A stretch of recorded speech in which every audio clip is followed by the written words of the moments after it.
नमस्कार, बहुत स्वागत आप सभी का। मैं हूं आपके साथ पूजा शर्मा और आप देख रहे हैं सियासी महादंगल। पंजाब की राजनीति जमकर गरमाई हुई है। मसला है कैबिनेट मंत्री की गिरफ्तारी का और इस बीच आरोप प्रत्यारोप के बाण भी जमकर चल रहे हैं। शनिवार सुबह ईडी की टीमों ने प्रदेश के कैबिनेट मंत्री संजीव अरोड़ा के चंडीगढ़ और अन्य ठिकानों पर छापेमारी शुरू की और घंटों चली पूछताछ के बाद उन्हें गिरफ्तार कर लिया गया है। संजीव अरोड़ा पर 100 करोड़ रुपए की कथित धोखाधड़ी, फर्जी जीएसटी क्लेम और मनी लॉन्ड्रिंग जैसे कई गंभीर आरोप लगे हैं। आम आदमी पार्टी ने इस गिरफ्तारी को पूरी तरह राजनीति से प्रेरित बताया है। बीजेपी इन आरोपों को सिरे से खारिज कर रही है और इसे भ्रष्टाचार के खिलाफ जीरो टॉलरेंस की नीति बता रही है। ये चर्चा के लिए हमारे साथ हमारे खास मेहमान जुड़ चुके हैं। बीजेपी का पक्ष रखने के लिए हमारे साथ जुड़े हैं डॉक्टर आशीष हांडा, नेता हैं, और आपसे प्रवक्ता विष्णु पांडे हमारे साथ जुड़े हैं। राजनीतिक विश्लेषक के तौर पर दिनेश सिंह गेट यहाँ पर हमारे साथ मौजूद हैं। आप तीनों का बहुत स्वागत है राष्ट्र टीवी पर। आशीष जी, आप कुछ कहना चाह रहे थे?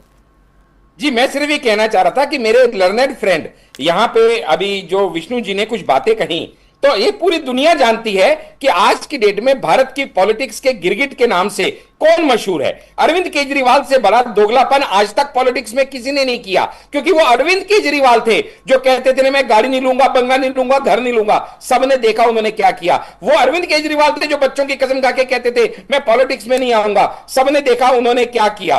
और यहां सब तो छोड़िए, आप ये बताइएगा, वो अरविंद केजरीवाल थे जो कहते थे कि किसी भी नेता का नाम भी अगर किसी करप्शन में आ जाए तो उसको रिजाइन कर देना चाहिए। और वो अरविंद केजरीवाल की असलियत सबने देखी, जो चीफ मिनिस्टरशिप छोड़ने को तैयार नहीं थे और कहते थे जेल से सरकार चलाऊंगा। इससे बड़ा दोगलापन इंडियन पॉलिटिक्स ने आज तक नहीं देखा। फिर ये कहते हैं इनके नेता डर के भाग जाते हैं। जरा मुझे बताइए, अन्ना हजारे किससे डर के भागे? शाजिया इल्मी किससे डर के भागी? योगेंद्र यादव किससे डर के भागे? कुमार विश्वास किससे डर के भागे? किरण बेदी किससे डर के भागी? ऐसे हजारों नाम है। और फिर इनके अपने ही नेता, अगर सांसद राघव चड्ढा जैसे इतने लर्नेड और उसके अलावा सब बीजेपी को ज्वाइन करते हैं, तो इसलिए नहीं कि मोदी जी दलों को हैक करते हैं, इसलिए कि मोदी जी दिलों को हैक करते हैं। और अब इनकी असलियतें जब खुल के सामने आ रही हैं, जब इनकी गलत हरकतें दुनिया के सामने उजागर हो रही है, तो उस समय अपने नेताओं को डिफेंड करना इन्हें पता है इनके बस की बात नहीं। तो ये राशन पानी लेके ईडी, सीबीआई, फलाना धमकाना, मोदी की साजिश और ये सब कहानियां गढ़ने में लग गए हैं। लेकिन ये सारी कहानियां इनको बचा नहीं पाएंगी। इसलिए नहीं बचा पाएंगी क्योंकि जितने भ्रष्टाचारियों के खिलाफ अरविंद केजरीवाल बोलते थे, उन्हीं सब भ्रष्टाचारियों के गले में हाथ डाल के, हाथ में हाथ डाल के इंडिया अलायंस में खड़े हुए पूरे देश ने अरविंद केजरीवाल को देखा है। और अरविंद केजरीवाल का ये दोगलापन बीजेपी उजागर नहीं कर रही। समय कम है आशीष जी, समय कम है। आखिरी सवाल दिनेश जी। डॉक्टर साहब, क्या ये सच नहीं है जो नेता आज आप या कांग्रेस में भ्रष्ट थे, अगर कल वे बीजेपी की सदस्यता ले लें तो उनमें उनके खिलाफ ईडी की फाइलें ठंडे बस्ते में चली जाएंगी? असम के सीएम को बड़ा उदाहरण के तौर पर देखते हैं। तमाम नाम यहाँ पर विष्णु जी ने अभी ये कैसी निष्पक्षता है भाई कि जांच की सुई सिर्फ विपक्ष के दरवाजे पर ही आकर रुक जाती है? जी पूजा जी, आपको, मेरे आदरणीय को पैनलिस्ट को और आपके चैनल के सभी प्यारे प्यारे दर्शकों को मेरा यानी डॉक्टर आशीष का प्यार भरा नमस्कार। उम्मीद करता हूं कि जिस संजीदगी और जिस संयमता को दिखाते हुए मैंने विष्णु जी की पूरी बात सुनी, मेरी बात भी सुनी जाएगी, क्योंकि हमारे ऊपर उन्होंने बहुत सारे इल्जाम लगा दिए हैं। क्योंकि उनकी पार्टी का काम करने का तरीका ही ये है, attack is the best form of defence. यानी जहां वो और उनके मंत्री संजीव जी सवालिया निशान के घेरे में खड़े हैं, भ्रष्टाचार के आरोपों में लिप्त पाए जा रहे हैं, वहां पे उनको डिफेंड करने की बजाय उनको बेस्ट ये लगता है बीजेपी के ऊपर अटैक कर दो, उनको डिफेंड करने की जरूरत नहीं है। लेकिन ये भूल जाते हैं कि सामने वाला गलत है ये कहने से आप निर्दोष साबित नहीं होते, पहली बात। दूसरी बात, यहां पे हमें समझना पड़ेगा कि ये जो इंडिया अलायंस के लोग हैं, खैर अब तो आम आदमी पार्टी इंडिया अलायंस से अलग ही हो चुकी है, लेकिन जो विपक्षी नेता हैं, विपक्षी पार्टियां हैं, वो भरोसा करती किस पे हैं? भारत के संविधान की कसम खा के ये लोग नेता बनते हैं। भारत के संविधान को बचाने के लिए ये लोग सड़कों पे उतरते हैं, लेकिन भारत के संविधान पे इनको भरोसा नहीं, भारत की किसी संवैधानिक एजेंसी पे इनको भरोसा नहीं, न्यायिक प्रक्रिया पे इनको भरोसा नहीं। पूजा जी, बात खत्म होने दीजिए, बात खत्म होने दीजिए। ईडी, सीबीआई पे इनको भरोसा नहीं। अगर भरोसा होता तो ये समझते कि इनके मन में कड़वाहट रंजिश, गिला शिकवा बीजेपी से हो सकता है, लेकिन जब कोई न्यायिक प्रक्रिया चलती है या जब कोई संवैधानिक एजेंसी अपना काम करती है, उदाहरण के रूप में ईडी बीजेपी के इशारे पे काम करती है, ये इनका मात्र एक इल्जाम है जो कि राजनीतिक से प्रेरित है। वरना सुप्रीम कोर्ट भी कह चुका है कि ईडी और सीबीआई कांग्रेस के जमाने में सुप्रीम कोर्ट ने फटकार भी लगाई थी। सुप्रीम कोर्ट आज की डेट में ऐसा नहीं है। मैं वही आपको बताने जा रहा हूं पूजा जी, मेरी बात अगर आपने खत्म करने दी होती तो आप समझ चुकी होती कि इल्जाम लगाना एक बात है, इल्जाम प्रूव होना दूसरी बात है।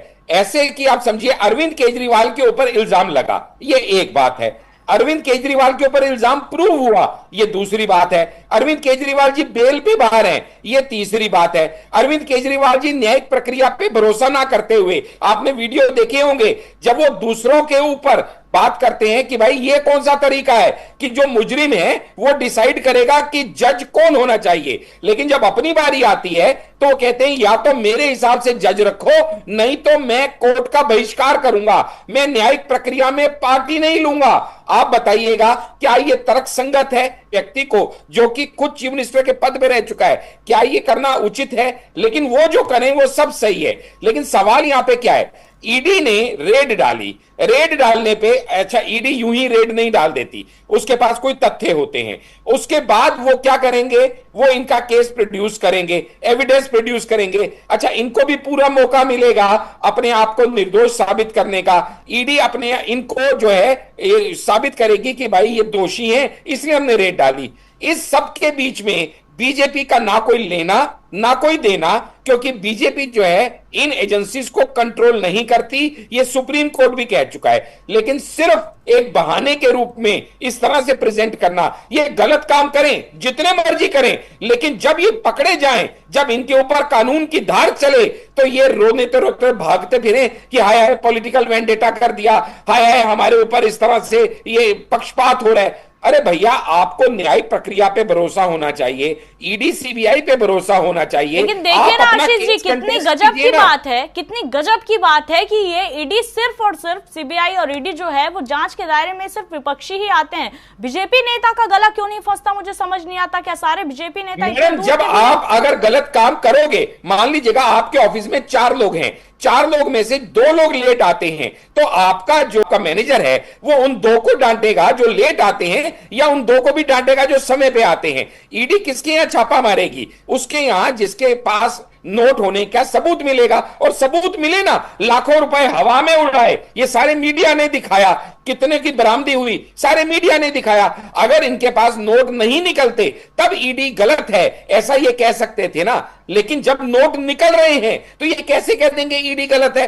कमाल की बात है। मतलब अपने आप को निर्दोष साबित करने का इतना ज्यादा जुनून सवार है कि ये किसी को भी दोषी कह देंगे। मतलब इन्होंने चोरी करी वो गलत नहीं, लेकिन कोई इनको पकड़ने आ रहा है तो गलती उसकी है कि वो इनको पकड़ने कौन आ रहा है। आप बताइएगा ना, अगर आप लाल बत्ती टाप रही हैं और आपको पुलिस वाला रोक लेता है, ट्रैफिक वाला, तो क्या आप ये कह के छूट सकती है कि मेरे से पहले 2 लोगों ने और टापी, तुम उनको क्यों नहीं पकड़े?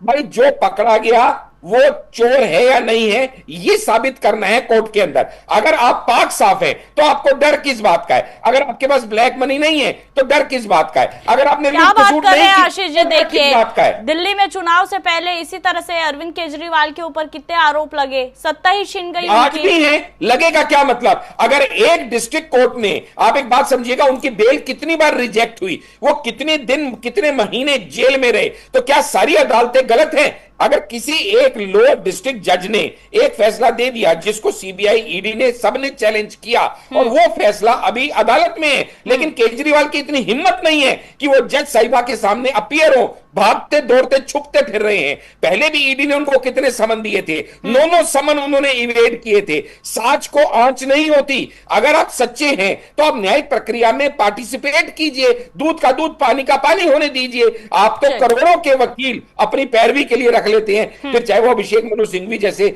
बड़े बड़े वकील ही क्यों ना हो। लेकिन सवाल यहां पे ये है कि आप अगर गलत नहीं हैं तो आप गलत नहीं है साबित होंगे, गलत हैं तो गलत हैं साबित होंगे, लेकिन साबित कहां होगा? कोर्ट में होगा। यहाँ पे बहस के अंदर, मीडिया ट्रायल के अंदर नहीं होगा, और कोर्ट में जाने से डरते हैं, कोर्ट का बहिष्कार करते हैं। ये कौन सा तरीका है बताइएगा? तब से अपराधी ये डिसाइड करने लगे कि जज कौन होगा। ये क्या उल्टी गंगा बहाएंगे क्या हम? इस तरह से तो चल लिया देश फिर। बिल्कुल, चलिए विष्णु जी, टॉपिक डिबेट का ये है ही नहीं कि हिंदू अधिकारी करप्ट है या नहीं है। यहाँ टॉपिक संजीव अरोड़ा के ऊपर है, आप उसके ऊपर तथ्य रखिए। टॉपिक क्या है बताइए ना, डिबेट का टॉपिक क्या है? आप किस टॉपिक पे डिबेट करने आए हैं? क्या शुभेंदु अधिकारी पे डिबेट करने आए हैं? अरे ईडी इन्वॉल्व नहीं है। हेमंत विश्व शर्मा पे डिबेट करने आए हैं? तो सियासी महादंगल में आज के लिए इतना ही। कल फिर से एक नए विषय के साथ आप सभी से रूबरू होंगे। तब तक के लिए बने रहिए राष्ट्र टीवी के साथ। नमस्कार।